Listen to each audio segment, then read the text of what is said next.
ये बेकार की बात यार, किसकी बात कर रहे हो? किसी ढंग के व्यक्ति की बात? वो पार्टियां हैं, ये मोर्चा है।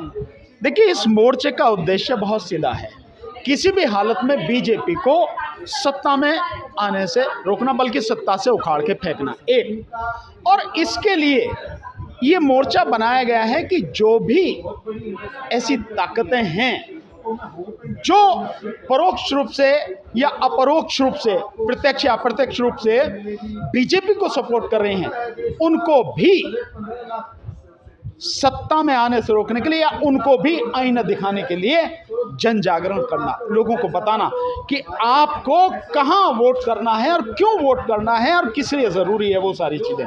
इसलिए ये सब कुछ किया गया। दूसरा, मोर्चा जो है ये, इसमें कई तरह के संगठन है, आप कह सकते, इसमें राजनीतिक पार्टियां भी हैं, इसमें सामाजिक संगठन भी हैं, इसमें किसान संगठन भी हैं, इसमें महिला संगठन भी हैं, इसमें युवाओं के संगठन भी हैं और इसमें खाप पंचायतें भी हैं।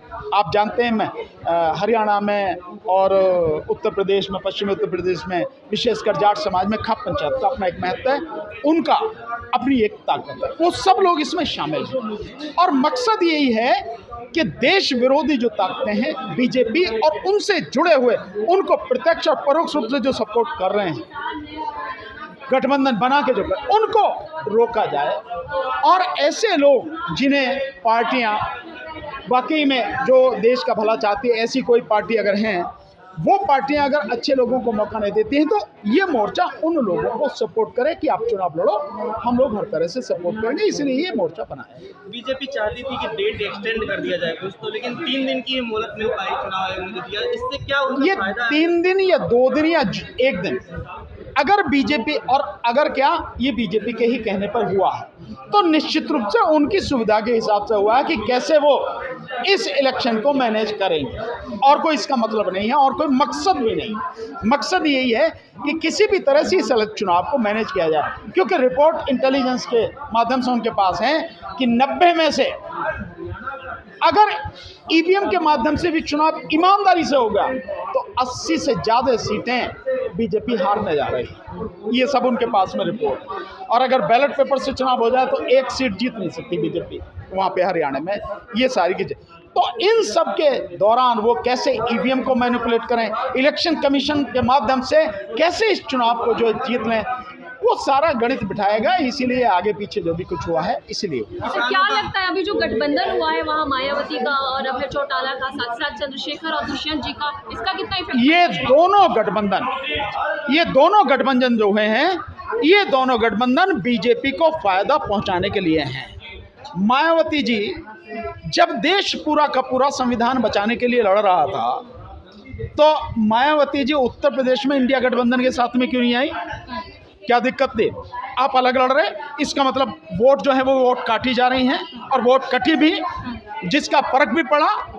उत्तर प्रदेश में 16 सीटों पर मायावती जी की पार्टी की वजह से इंडिया गठबंधन सीटें लूज कर गया। तो उसका फर्क, 1 मिनट, अभी जवाब पूरा नहीं हुआ, तो वो जो है उसका फायदा हुआ। ठीक यही आके अभय चौटाला की पार्टी से मायावती जी जो है गठबंधन कर रही हैं। इसका मतलब क्या? इसका मतलब ये है कि आप बीजेपी को फायदा उठाओ, फिर फायदा पहुंचाओ बीजेपी को। और दूसरी जो पार्टी जो जेजेपी के साथ में रावण की पार्टी गठबंधन कर रही है, आप उनके साथ में गठबंधन कर रहे हो। वो जेजेपी वाला जो है वो किसके साथ में था?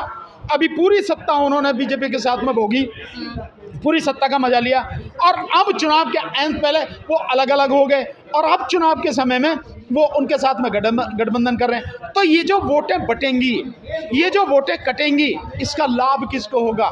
इसका लाभ होगा बीजेपी को। और मुझे ये कहने में कोई झिझक नहीं है, कोई भी किसी भी तरह की मेरे लिए कोई दिक्कत नहीं है कि जो भी प्रत्यक्ष या परोक्ष रूप से, चाहे तो अपने आप अकेले दम पर लड़के या कुछ पार्टियों के साथ गठबंधन करके बीजेपी को फायदा पहुंचाएगा, वो इस देश की जनता के साथ घात कर रहा है। इस देश की जनता के साथ वो प्रतिघात कर रहा है, इसलिए क्योंकि बीजेपी इस देश को तबाह करने पर तुली है, हम सबके सामने, हर कुछ सबको देख रहे हैं। इसलिए उनका जो होना चाहिए गठबंधन, वो बीजेपी को रोकने के लिए गठबंधन होना चाहिए। क्या लगता है? अगर बीजेपी को फायदा पहुंचाने के लिए आप गठबंधन कर रहे हो तो आप बीजेपी के लिए काम कर रहे हो, प्रत्यक्ष या परोक्ष। सर योगी जी कह रहे हैं बटेगा तो कटेगा।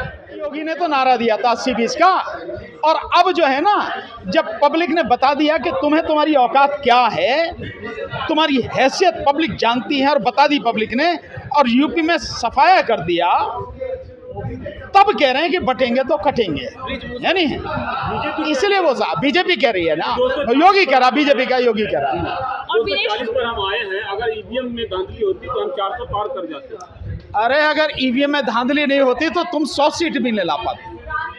और ये तुम कह रहे हो, इस देश में 3 बड़ी एजेंसियों ने सबूतों के साथ में, पूरे तथ्यों के साथ में इसे सिद्ध कर दिया कि 2024 के चुनाव में ईवीएम में जबरदस्त तरीके से धांधली हुई है। इलेक्शन कमीशन ने खुल के मोदी के पक्ष में बेईमानी की है, 5 करोड़ वोटों को बढ़ाया गया और उसके बाद 79 सीटें जीती गई। ये सब कुछ सिद्ध हो चुका। और अगर ये सीटें कम कर दी जाती तो 160 पे बीजेपी सिमट जाती। और मैं तो कह रहा हूं, अगर बैलेट पेपर से चुनाव हो गया तो 40 सीटें बीजेपी जीत नहीं सकता। मोदी अपनी सीट नहीं बचा सकता था। तीसरे राउंड में 26,000 वोटों से मोदी पीछे पड़ रहा था, पीछे चल रहा था। कैसे जीत गया बाद में? सब जानते कि कैसी बेईमानी हुई, खुली बेईमानी हुई। विनेश फोगाट को लगाया जा रहा है, कांग्रेस लड़ा रही है, तो जुलाना से चुनाव लड़ रही है। कह रहे हैं कि अगर हमें चुनाव में प्रचार का मौका देती है बीजेपी तो साफ हो जाएगा। अरे यार, किन लोगों की बात करते हो? जिसको जो लड़ाना लड़ाए, जिसको जो प्रचार करना करे, हमें इससे क्या लेना देना। और सर विनेश फोगाट जो जुलाना से लड़ रही है चुनाव, वो कितना प्रभावी रहेगा इस चुनाव में? कैसे? विनेश फोगाट का चुनाव लड़ना कितना प्रभावी रहेगा सर? नहीं, उसमें कोई दिक्कत नहीं। मैं समझता हूँ कांग्रेस ने कुछ तो सोचा होगा जो ये कह रही है कि विनेश फोगाट को लड़ाएंगे। लड़ाओ, इसमें क्या दिक्कत है भाई? बीजेपी भी तो खिलाड़ियों को और जो अपने फिल्म के जो लोग हैं उनको सबको लड़ाती है। तुम भी लड़ाओ, तुम्हें क्या दिक्कत है?